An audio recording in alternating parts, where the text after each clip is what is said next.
Friends எல்லோரும் எப்படி இருக்கீங்க? என்ன எபிசோட் பார்த்தீங்களா? ஆக்சுவலி நான் வீடியோ போடல, ஷார்ட்ஸ் போடுறேன். நான் வெளியில் இருக்கேன், கொஞ்சம் சத்தம் வரும், நாய்ஸ் வரும், கொஞ்சம் அட்ஜஸ்ட் பண்ணிக்கோங்க. ஆக்சுவலி பார்த்தீங்கன்னா நான் இப்போ தான் எபிசோட்ஸ் பார்த்துக்கிட்டே இருந்தேன். நடுவில் பேசணும்னு தோணுச்சு, ஷார்ட்ஸு டக்குன்னு வந்து பேச ஆரம்பிச்சிட்டேன். அந்த மொட்டை கடுதாசி வம்புகள் கொஞ்சம் ஓரளவுக்கு இன்ட்ரெஸ்டிங்காக தான் போச்சு.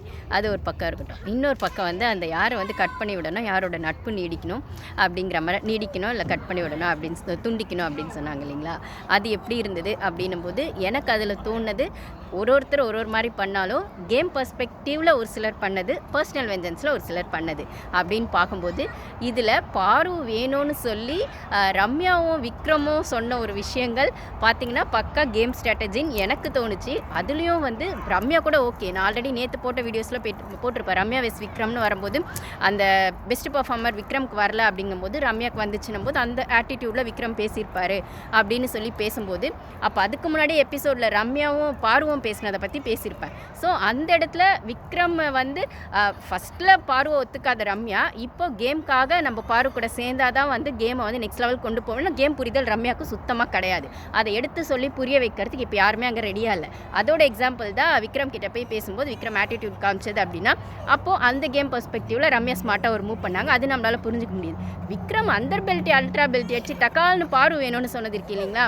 இது ஏன் வந்துச்சுன்னு எத்தனை பேர் யோசிச்சிங்கன்னு தெரியல. எனக்கு என்ன தோணுச்சு அப்படின்னா குறும்படம் போட்டதுக்கப்புறம் வந்துச்சுன்னு தோணுச்சு. அது மட்டும் இல்லாமல் அவர் ஃப்ரெண்ட்ஷிப்பாக அது இருக்கணும்னு சொல்லவே இல்லை. உங்ககிட்ட எனக்கு கண்டென்ட் வேணும், அப்போ நம்ம 2 பேர் எளியும் புனியமாக இருந்தால் தான் கண்டென்ட் வரும். ஸோ உன்னை வம்பெழுத்தா அந்த கண்டென்ட்குள்ளே நானும் வருவேன் அப்படின்னா அதுக்காக இந்த கேம்காக நீ எனக்கு வேணும் அப்படின்னு சொல்கிறது தான் எனக்கு அப்பட்டமாக தெரிஞ்சுது.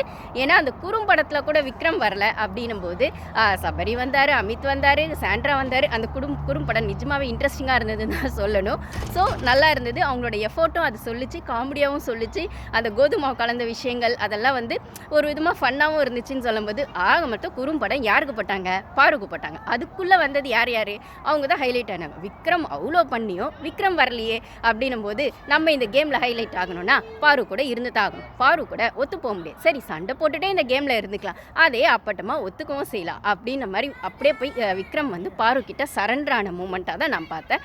நேற்றுமே விஜய்ஸ் வந்து சொல்லியிருப்பாரு, உங்களுக்கு வார்டன் கிட்ட தானே நீங்கள் நிறைய பண்ணுவீங்க, உங்களுக்கு வார்டனை தானே எப்பயும் டார்கெட் பண்ணணும் அப்படின்னு அப்பட்டமாக சொன்னோடனே அவர் மூஞ்சி மாறி இருக்கும் விக்ரமுக்கு.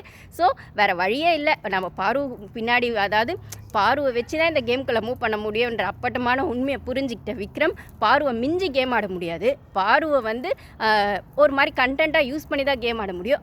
மற்ற நம்ம கேமுக்கு கண்டென்ட் பாரு தான். அப்பட்டமாக பாரு கிட்ட போய் விக்ரம் சரண்டரான மூமெண்ட்ஸாக தான் நான் அதை பார்க்குறேன். தேங்க்யூ.